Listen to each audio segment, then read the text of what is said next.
Kailangan meron pa ring certain years na kailangan mag-stay ka dito sa Canada. Inapil naman daw nila, pero ano pa rin, ang nangyari pa rin, ganun pa rin. Tinanggal pa rin yung PR status nila. Baka hindi rin naman kasi nila ano yun eh.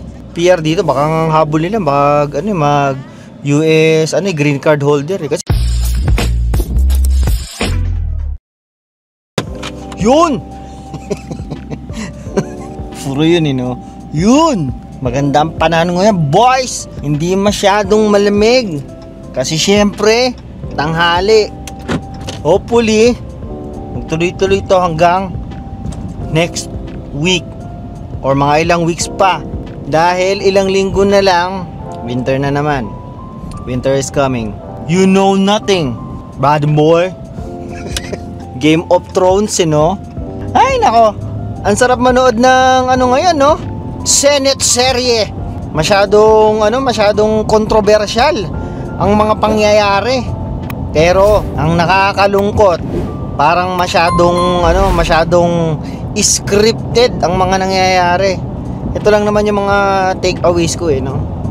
Baka sabihin niya, hindi ka naman expert sa mga ganyan. Hindi. Alam niyo naman na nanonood tayo sa mga mga experts, mga ganyan, kung ano yung mga take nila sa mga nangyayari. Siyempre, papanoorin mo yung mismong nangyayari sa Senate, sa Congress. Dahil yan kasi concern natin yan eh. We are Filipinos. Dapat maging concern tayo sa ating bansa. Hindi porket nandito na sa Canada, wala ka ng pakialam. Dapat meron ka laging pakialam kasi yun ang iyong bayan, 'di ba? Yun ang bayan na iyong kinalakhan. Saka nandun pa rin yung mga kamag-anak mo na nakadepende sa gobyerno natin, 'di ba? Paano palalagpasin yung mga ganun, 'di ba? Hindi porket nandito ka na sa Canada, babaliwalain mo na 'yan, 'di ba? Dapat palagi kang concern. Huwag mo itong isang tabi. Dami na naman sinabi, no? Hindi, inaano ko lang, parang masyadong hindi ako expert, baka sabihin nyo naman, baka maano nyo ako. Hindi ako expert dito, pero yung sa nakikita ko, masyadong parang, alam mo, scripted yung nangyayari sa Senado, na yung mga diskaya, di ba? Tandaan nyo, million, billion na ninakaw ng mga animal na yan sa kaban ng bayan. Tapos ngayon nagpe-play as victim sila. Parang akala mo sila yung naapi na ginamit po kami ng ganito, ganyan. Ito pong mga mga individual na po ito, ginamit lang po ang aming posisyon para makakuha ng pera, mga ganyan. Pusang alaws kayo. Isa rin kayo sa nakinabang sa mga yan, kaya huwag kayong magpe-play as victim. Mga ayup ang po. Wala lang, nakakaasar lang, di ba? Tapos itong makikita mo nga sa nila, yung sa ng mga mukha nila. Akala mo kampante sila sa sa mga nangyayari. Samantalang dapat sila yung kinakabahan kasi sila yung ginigisa dapat yan sa na yun eh, sa Senado. Half na Blue Ribbon Committee na yan. Halatang parang niloloko lang yung mga tao. Ang natin, sa mga nanonood sa akin, no? Huwag kayong magpapadala sa mga ganyan, yung mga paawa effect nila. Mga manloloko, mga mga nakinabang sa pera ng taong bayan. Pero nakakaasar lang kasi na ang daming naghihirap ng mga tao.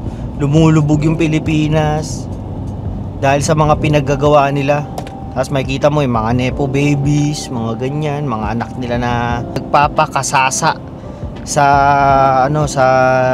buwis ng Pilipinas. Mga hayop.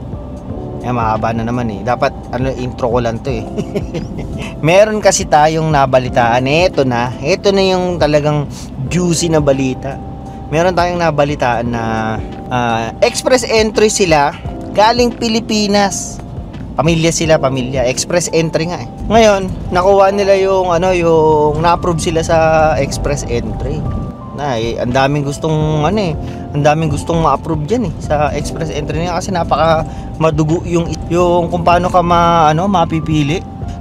Nung una dapat yan yung ano namin, yung gagawin namin sa pagpasok dito sa Canada, yung express entry. Kaya lang hindi namin na-meet yung mga requirements, masyadong mataas. Kaya hindi iniba namin yung route namin na pagpunta rito. Itong inaano ko na pamilya, na approve na sila. Ano lang to, no, last year lang nangyari.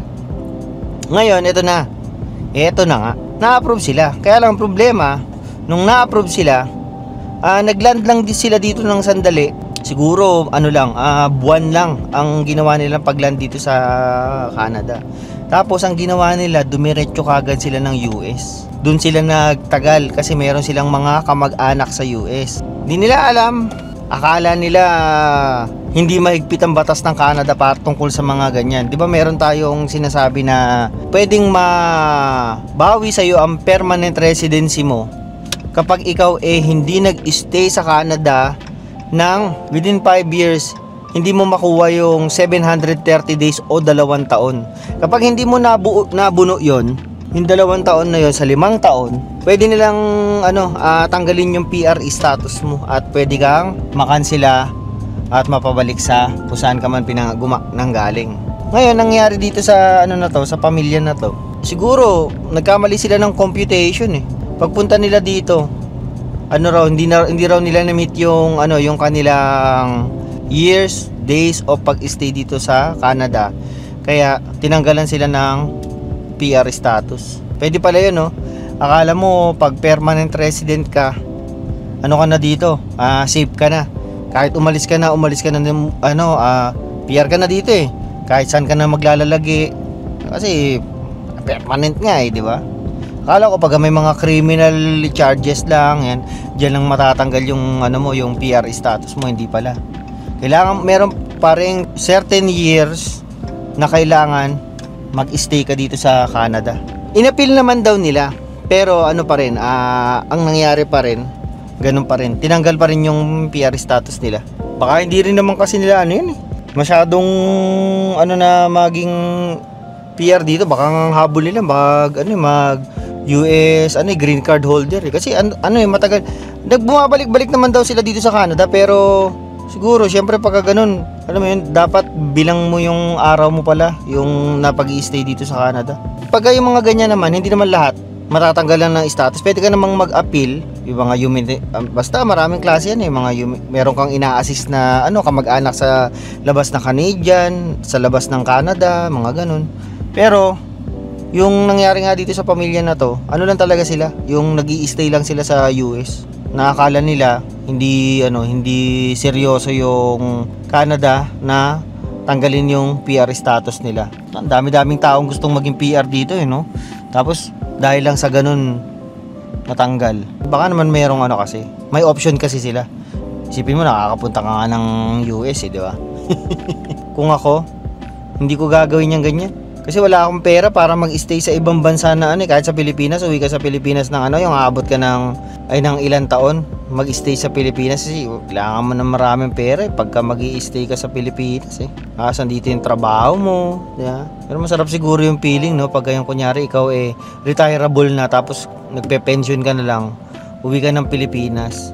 Ibang kaso yun pagka yung pagka ikaw citizen na wala nang mga ganun na 730 days na kailangan mong bunuin para mag-stay dito sa Canada kasi pang-PR lang yun Itong sinasabi ko para sa mga permanent resident lang. Huwag niyong gagayahin yung yung pamilya na yun.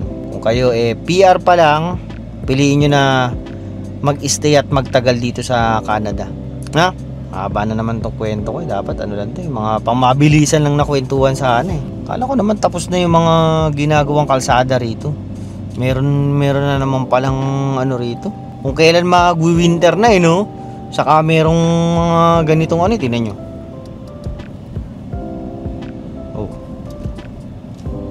Ginagawa pa yung kalsada. Doon sa kabila ini-stop, tapos kami na muna dadaan. Kaya yari ako sa asawa ko, alas 5 na. Na-late na ako ng pagsundo sa kanya. Pasensya na sa aking asawa. Hindi ko kasalanan. Kasalanan ng mga naggagawa dito sa kalsada. Yun na muna. At mahaba na naman tong i-edit natin. Alam mo naman, dapat mga mabilisang ano lang tayo. Mabilisang video lang tayo. Hindi natin dapat pinapatagal. Ano lang, yung mga juicing pangyayari lang yung mga babalitan natin to. Wala na masyadong pasikot-sikot pa. Ganun din no? Walang pasikot-sikot pero ganun din sa simula no? Juicy pa rin naman yun tungkol yun sa gobyerno ng Pilipinas sige na.